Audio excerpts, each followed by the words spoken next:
بسم اللہ الرحمن الرحیم۔ یہ اس ویڈیو کا قربانی کے مسائل کا دوسرا حصہ۔ کیا قربانی زندہ کے نام سے بغیر اس کی اجازت کے کیا جا سکتا ہے یا میت کے نام سے، مردے کے نام سے کیا جا سکتا ہے؟ اگر آپ کو زندے کے نام سے قربانی کرنی ہے، حنفی ہو یا شافعی، تو جس کے نام سے آپ قربانی کرنا چاہ رہے ہو اس کی اجازت لے لی جائے۔ ایک چیز، اگر آپ کے گھر سے کوئی انتقال کر گیا، والد صاحب ہے، دادا ہے، دادی ہے، یہ لوگ انتقال کر گئے ہیں، اگر ان کے نام سے آپ قربانی کرنا چاہتے ہیں تو پھر شافعی میں الگ مسئلہ ہے، حنفی میں الگ مسئلہ ہے۔ دونوں کو بیان کرتا ہوں، آپ حضرت بغور سنیں۔ ایک تو یہ ہے کہ آپ کے گھر سے کوئی انتقال کر گیا ہے تو شافعی مسلک میں بغیر اس نے اپنے مرنے سے پہلے اگر آپ کو وصیت کی ہو کہ بھئی میرے مرنے کے بعد بھی آپ میرے نام کی قربانی کرنا، تو ہی اس کے نام کی قربانی کر سکتے شافعی لوگ، ورنہ قربانی نہیں کر سکتے، جائز نہیں ہے۔ یہاں تک کہ ہمارے نبی محمد الرسول اللہ صلی اللہ علیہ وسلم کے نام کی قربانی بھی شافعی مسلک میں جائز نہیں ہے، درست نہیں ہے۔ اب رہا حنفی مسلک کا مسئلہ، تو حنفی مسلک میں حضور صلی اللہ علیہ وسلم کے نام کی بھی قربانی جائز ہے، اور عام فہم یعنی ہمارے گھر کے انتقال کیے ہوئے لوگوں کی بھی قربانی ان کے نام کی بھی جائز ہے، بغیر وصیت کے بھی جائز ہے۔ اب مسئلہ یہ ہوتا ہے کہ اگر کوئی حنفی حضور کے نام کی کرتا ہے، بزرگان دین کے نام کی کرتا ہے، جیسے بہت سارے لوگ غریب نواز کا نام ڈال دیتے اور حضور غوث پاک کا نام ڈال دیتے، تو ایسی صورتوں میں آپ وہ گوشت کو بالکل کھا سکتے ہیں۔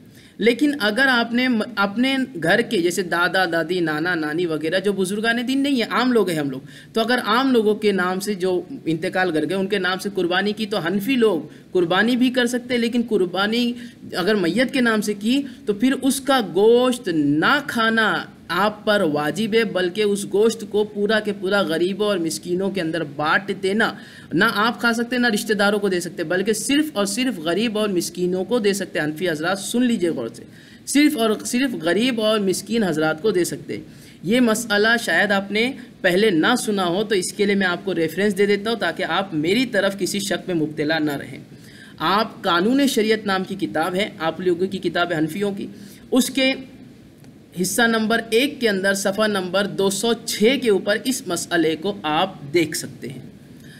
اب آگے چلتے ہیں، تو اس سے سمجھ میں آ گیا کہ حضور کے نام کی یا بزرگان دین کے نام سے یا کسی بھی میت کے نام سے کسی بھی پردہ کیے ہوئے، انتقال کیے ہوئے انسان کے قربانی شافعی مسلک میں بغیر اس کے وصیت کے جائز نہیں ہے، اور حنفی مسلک میں جائز ہے۔ رہا مسئلہ، اب آگے بڑھیں، تو قربانی کے جانور کے اندر کیا عقیقہ، اگر جیسے ہم لوگ بڑا لیتے ہیں جانور، جیسے بھینس لیتے ہیں، بھینسا لیتے ہیں، تو ایسی صورت کے اندر کیا ہوتا ہے کہ ہم لوگ پاڑا وغیرہ کے اندر 7 نام ہم لوگ رکھ سکتے ہیں، 7 حصے رکھ سکتے ہیں۔ تو ان 7 حصوں میں کیا 1 2 3 4 جتنے ہم چاہے، 2 4 قربانی کے نام، باقی سب عقیقے کے، یا سب 6 کے 6 قربانی کے لیکن 1 عقیقے کا نام ڈال سکتے ہیں؟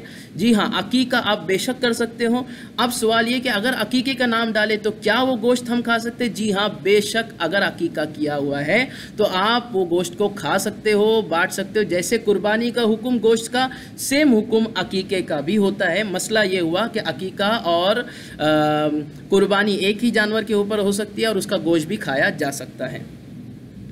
قربانی کے جانور کا چمڑا کیا مدرسے اور مسجد کو دے سکتے ہیں؟ جی ہاں، غریب کو بھی دے سکتے ہیں، مدرسے کو بھی دے سکتے ہیں، مسجد کو بھی دے سکتے ہیں۔ حنفی شافعی دونوں مسلک میں یہی مسئلہ ہے۔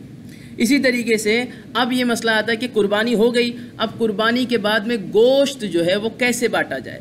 گوشت کو بانٹنے کا بہترین طریقہ یہ بتایا گیا ہے کہ آپ اپنے گوشت کو تین حصے میں تقسیم کر دیں۔ ایک حصہ سب سے پہلے غریبوں کو بانٹ دیں، اور ایسا نہیں ہے کہ گوشت جو ہے وہ بانٹنے کے اندر آپ 3 حصے جو کریں گے وہ اس طریقے سے نہ کیجئے کہ بھائی اس طرح نہیں کر سکتے کہ جیسے آپ نے سینہ اپنے لیے رکھ لیا، یعنی اچھے گوشت کو الگ کر لیا اور پھر باقی کا گوشت جو آپ کو پسند نہیں ہے اس کو جو ہے وہ غربا مساکین میں نہیں، بلکہ ہر حصے کو 3 ٹکڑے کرنا ہے۔ اگر کلیجی ہے اس کو بھی 3 ٹکڑے کرنا ہے، جگر کا ٹکڑا ہے اس کو بھی 3 حصے کرنا ہے۔ اسی طریقے سے ہر چیز کو 3 حصے میں بانٹنا ہے، اور پھر ہر 3 کو جو ہے 3 میں سے 1 غریبوں کو دے دیں گے،